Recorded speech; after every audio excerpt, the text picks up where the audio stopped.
Welcome to TradeTheNBA.com. This is Jonas Reports for the 16th.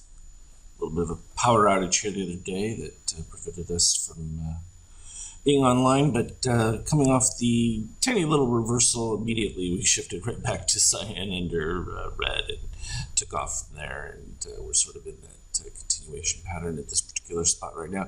We do have these little yellows that had popped up from the extreme histogram, so it's a warning that things are a little bit, well, you might want to say extended. We had a similar situation where we had them over here.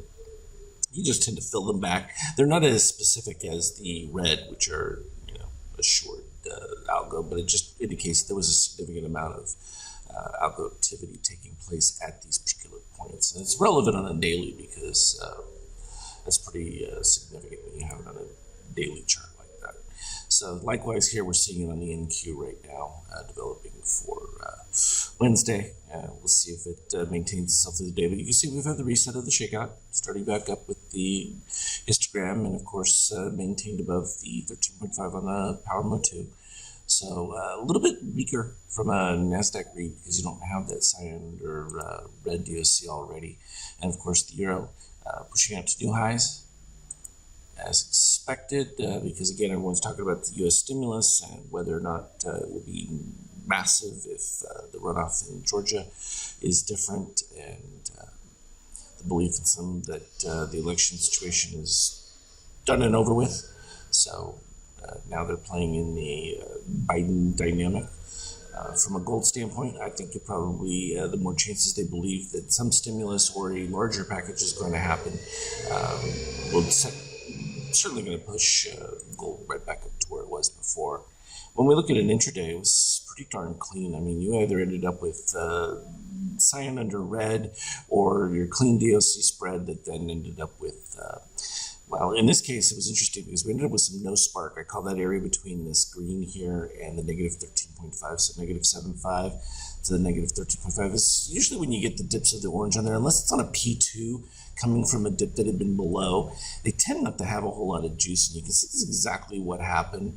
Produced another quick short, but then got into that oversold category with the orange dipping all the way below, and that's when things started to take off. And of course, they were confirmed with cyan under red midway through as we approached 100% there, and that led to the last pump up. And then we started to get into a little bit of mix back and forth, where it was kind of battling itself until, again, cyan back underneath that red. And I mean, it even happened over here shortly after the dip. We got the buy, came through, confirmed itself, even though it was not really doing a whole lot with the cyan under red. And then that's when we got to this latest one, which has been the big pump. Of course, yes, positive extremes. You can see them all every time they get in there. We have a range that goes all the way back to the original breakout right here. Let's put that line right in there now for us. Don't want to miss that one. And then, of course, the ones that are happening right now, which would be this most recent one, and that's going to be the more likely to fill intraday. So we just verify that it's right there. You have a little wick, so right around that 36.85. Of course, having hit the 37, ever so close to building towards that 4K number.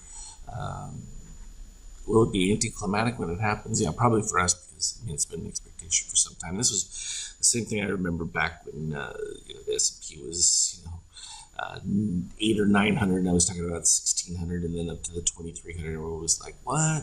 And sure enough, there it goes. And now same situation. So we've been spot on with this all the way through for the years. As always, though, I will update anything relevant on the Skype chat. Trade well.